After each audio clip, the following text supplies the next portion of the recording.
CM Punk leaving All Elite Wrestling in the summer of 2023 made headlines all over the wrestling world.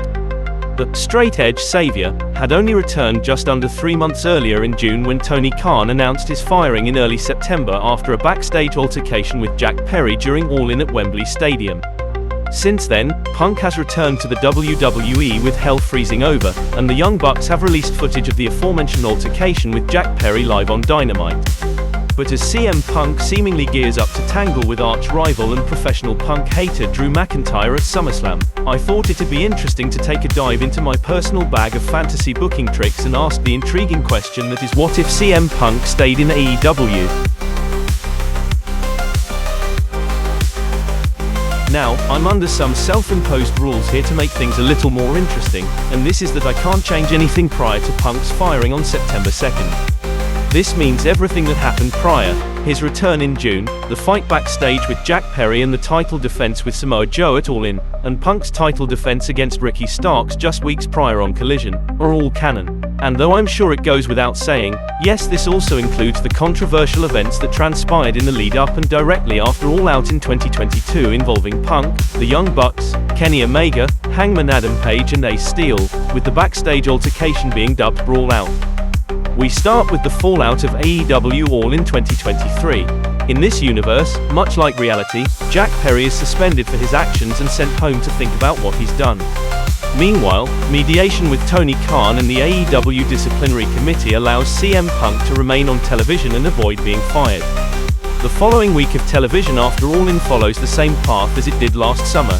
Ricky Starks is tricked into accepting a strap match at the upcoming All Out pay-per-view in Chicago by legend Ricky the Dragon Steamboat, but instead of Bryan Danielson being inserted as a last-minute replacement, CM Punk looks to settle the score with Starks, putting his real world championship on the line to sweeten the deal and prove to the fans that he is the best in the world. All Out 2023 also plays out the same way, with Starks passing out at the end of a violent and bloody encounter, in a star-making performance somewhat reminiscent of a certain Texas rattlesnake. CM Punk emerges victorious in his hometown of Chicago, but as he celebrates holding his real-world championship high, the lights go out. Confusion spreads like wildfire across the United Center, that is until the lights return, and standing in the ring behind an unknowing champion is Malachi Black. Punk turns around into Black's the end-spinning heel kick, knocking him cold. The crowd are in shock and awe, as it seems the leader of the House of Black has his sights set on championship gold. After weeks of back and forth on the microphone, Punk agrees to put his real-world championship on the line against Black at the Wrestle Dream pay-per-view on October 1st. Our Trios match on the September 30th episode of Collision pits all three members of the House of Black against CM Punk and FTR, a rematch of their battle on the 12th of August, but this time fought under Texas Tornado rules. In the ensuing melee, Black again catches Punk slacking and knocks him cold with the end, securing the victory and planting the seed in fans' mind that this may be a prelude of things to come at Wrestle Dream. 24 hours later, the event arrives, with Black and Punk opening the card in a hard-hitting back-and-forth battle. After an exciting but even contest, Punk eventually hits the go-to-sleep and pins Black for the 3 count and successfully retains his gold. However, much like All Out the month prior, the end of his night is tainted by Black, who this time spits the dangerous and supposedly poisonous Black Mist into Punk's eyes. Black heads back up the ramp, exclaiming his job is done, whilst Punk writhes in agony in the ring surrounded by medical personnel. In the weeks that follow, we get reports of Punk's recovery live from his home in Chicago, aided by his wife AJ Lee. Punk at first appears despondent, unsure what his future holds, but a couple of weeks into his recovery he removes the bandages from his face to reveal the scarring around his eyes. He swears revenge of Black, and says he now understands the rules his rival is playing by, and says he's no stranger to making a deal with the devil to get what he wants, and what he wants more than anything is to beat Black to a bloody pulp. Black responds the following week that he has nothing further to prove, but if Punk wants a fight so badly, he can fight Brody King at the upcoming pay-per-view Full Gear on November 18th. Punk accepts, but is made aware by management that he must defend his championship at said event or he will be stripped of the gold due to the amount of days he has been inactive. Punk accepts, though somewhat hesitantly, knowing the challenge that awaits him. Full Gear comes around, and the returning Punk takes the fight to Brody King, showing a mean streak and viciousness not yet truly seen in his AEW run thus far. The big man almost puts the champion away on several occasions, but in the end he manages to pick up King for the go to sleep, and that's all she wrote. Another successful title defense in the books. Punk stares deep into the camera as he walks up the aisleway after vanquishing King, saying that he's coming for Black and that he's going to destroy him. World's End is scheduled for December 30th, and CM Punk lays down the challenge to Malachi Black and promises he will put his real world championship on the line at the pay-per-view should Black accept. Black emerges, saying he accepts as long as Punk agrees to two conditions. The first is that Punk must battle House of Black member Murphy on the Collision episode before the pay-per-view, and that Black gets to pick the stipulation for their showdown. Punk agrees to their terms, and Black gleefully informs him that their match at World's End will be a barbed wire steel cage match. In the lead up to the final collision before World's End and the pay-per-view itself, Punk appears to become more and more unhinged as the weeks pass. He defeats Juice Robinson in a hard-hitting battle, but many fans take note that he refuses to break the Anaconda Vice submission well after the bell has rung, a fury in his eyes that is hard to miss. He also beats Austin Gunn by referee stoppage the week after, but again fans notice he continues to attack Gunn with repeated elbow strikes after the bell has rung. Whilst Punk shows concern for his actions on both occasions, Nigel McGuinness on commentary is not convinced. On the final collision before World's End, CM Punk manages to defeat Murphy in a fast-paced and physical match. As Black watches on from the ramp, Punk hits Murphy with 3 go-to-sleeps, sending a loud and clear message to the House of Black leader 24 hours before their battle at the pay-per-view.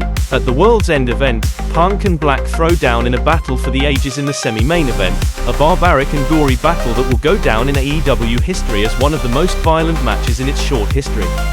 Much like Wrestle Dream, Punk emerges victorious, as he kicks Black in the face as he once again goes to spit the black mist, inadvertently getting it in his own eyes, and nailing him with a go-to-sleep to put an end to their war once and for all.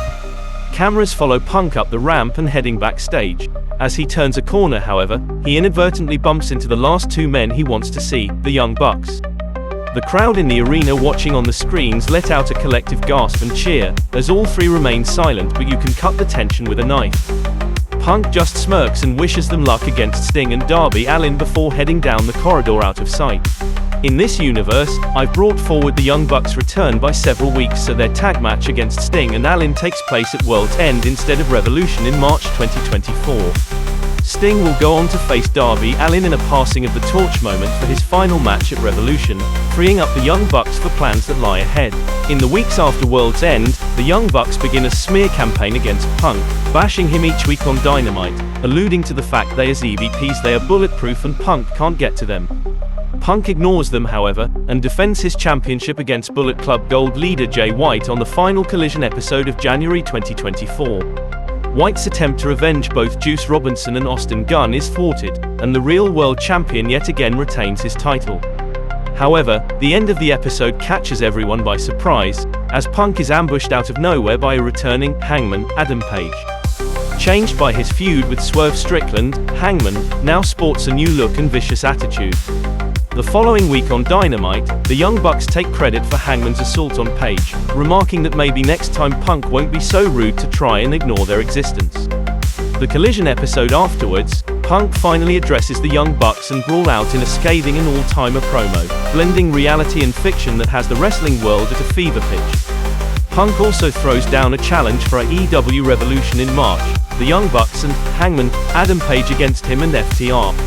The challenge is accepted and the match is signed for the pay-per-view.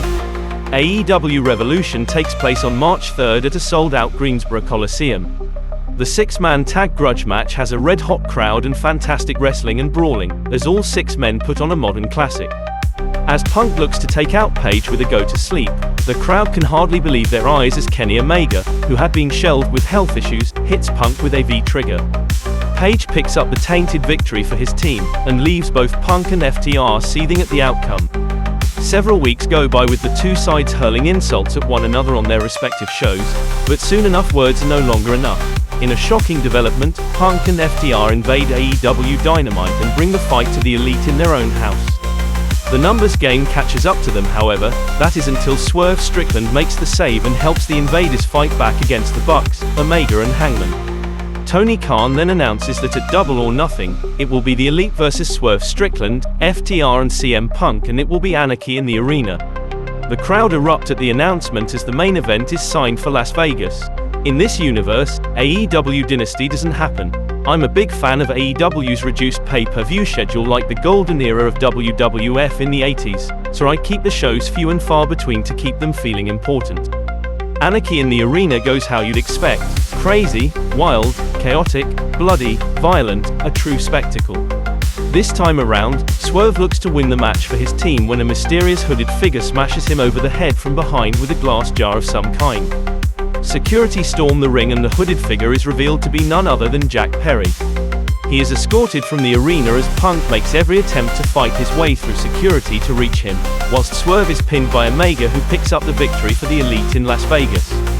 The following couple of weeks play out somewhat similar to Perry's real-life return to AEW. He and the Young Bucks assault Tony Khan and begin to attempt to take over of the company, only this time they are joined by Kenny Omega and Adam Page.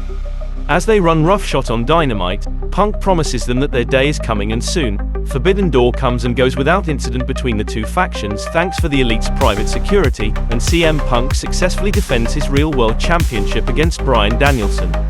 On the final Collision of June, Tony Khan via satellite announces that the Elite, comprising now of the Young Bucks, Hangman Adam Page, Kenny Omega and Jack Perry, will face off against CM Punk, FTR, Swerve Strickland and a mystery partner on a special Dynamite Collision co-production on the 24th of July to settle things once and for all. It will be blood and guts.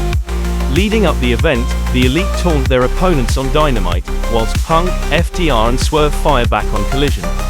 On the final Dynamite before the event, a contract signing takes place between the two teams. It's here that Punk reveals their mystery partner to combat the Elite, remarking it is someone they know very, very well, Kazuchika Okada. The Elite are in shock as the Rainmaker returns to AEW and declares he will help put an end to the Elite once and for all. July 24, 2024 rolls around and blood and guts is the wildest one yet.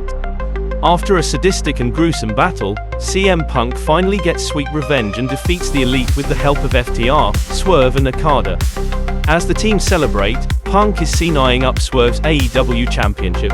With the second All-In at Wembley on the horizon in early August, fans believe that a title unification match could be on the cards.